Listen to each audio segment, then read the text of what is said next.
कि भले ही 1 साल बाद आना है, पर उसके चित्त में पति ही चलते रहते कि खाना खाया कि नहीं खाया, सोए होंगे कि नहीं सोए होंगे, ठीक होंगे कि नहीं ठीक होंगे, यही चित्त में चलता रहता।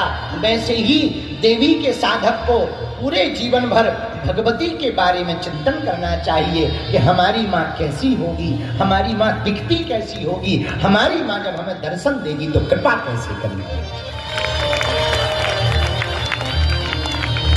जैसे प्रेम के प्रगाढ़ता में पड़े हुए प्रेमी और प्रेमिका एक दूसरे को स्मरण करते हैं, वैसे ही साधक को अपने आराध्य का स्मरण करना चाहिए। जैसे वन में घास चरने के लिए जब गाय जाती है तो चरती जरूर वन में है, घास जरूर खाती है, बड़े बड़े झुंड में रहती है, पर चित्त में उसके बछड़ा ही रहता है कि हम जल्दी वापस चले जाएं, बछड़ा लभा रहा होगा। और जैसे ही शाम को वापस आती है तो बड़े बड़े पेड़ों की लकड़ियों को तोड़ती हुई वो बछड़ा के पास दौड़ी चली आती है। वैसे ही साधक को अपनी आराध्या के प्रति समर्पित है। साधक को भक्ति कैसे करनी चाहिए भगवान की या देवी की, भगवती की उपासना साधक को ठीक वैसे करनी चाहिए। कल हम जब बैठे थे तो वृंदावन वाले पूज्य महाराज जी, आप भजन गायक जी, आपने बहुत अच्छी बात कही थी, हमको बहुत प्यारी लगी।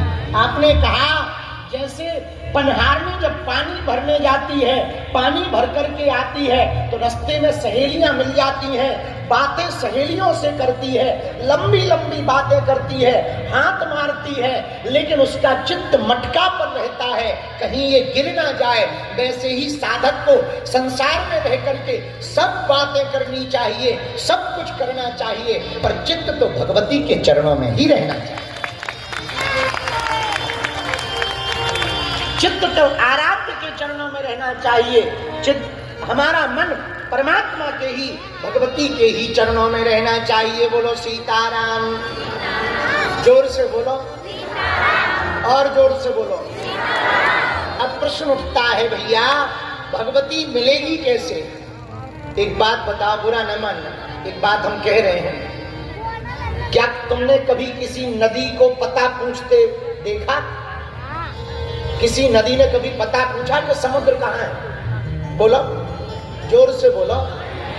कुछ लोग हमारे पास आते, गुरुजी बताओ दे भगवान कितने दिन में मिलेंगे, कितने साल में मिलेंगे? खटरी के बरे, नक्कटा, मूसल चंदा। अरे भगवान की कोई डेट फिक्स हो तो मिले। एक आदमी नारद जी मिल गए रास्ते में, नारायण नारायण नारायण नारायण। आदमी बोला महाराज आप कौन हो? नारद जी